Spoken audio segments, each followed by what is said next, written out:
I started in the junior school when I was about 4 years old. Started playing rugby then when I was about 8. And I was here for about 14, to go to 14 years or so.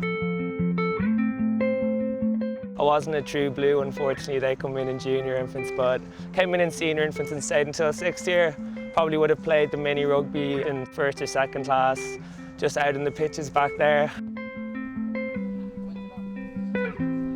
Back then I actually played 10 at Junior Cup. Both kind of swapped during the senior school and it obviously worked out for the best. We were beaten in the Junior Cup final and the Senior Cup final, would you believe?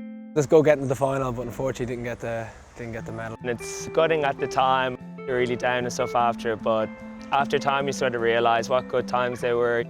It's an experience. The school goes a bit mad when the cup season comes around, which is always great. All the school gets in behind you. It's just brilliant to be involved in it. Playing with school was a lot of fun. You're playing with all your mates and then you're in a professional environment then. Both of us have a good work ethic towards it and we all took everything on board. The academy coaches have said to us, the underage coaches seem to be really enjoying it now. Obviously it's still difficult day to day, but we're both still young, we're both learning a lot. I think Greg McWilliams called him Carlos Spencer. There's a couple of times where he's been given out to me in games where I want to call him something else, but I shouldn't really. He loves playing the attacking game and so do I, and I think that's why we both complement each other's game pretty well. He's really powerful for sort of a small lad, but just really good skill set, good kick, good pass, and just really explosive break, and just reads the game really well. We sort of know where each other will be and what plays each other are good at and what we like to play in different spots of the pitch, so I think that familiarity has definitely helped coming up together. Two of us played in the RDS together for the first time there 2 weeks ago now against Cardiff, and it was a brilliant day out.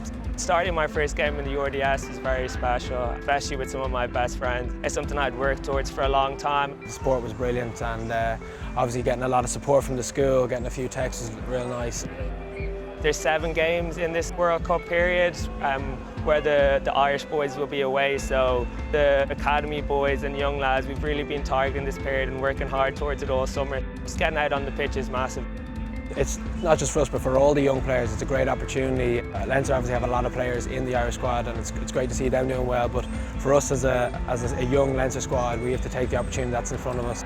It's just important to get as many points on the board as we can while the Irish boys are away. Newport will be very tough coming over. They've started the season pretty well. But we're happy with our performance against Cardiff. There were things to improve on, so we're looking forward to getting them done now this weekend.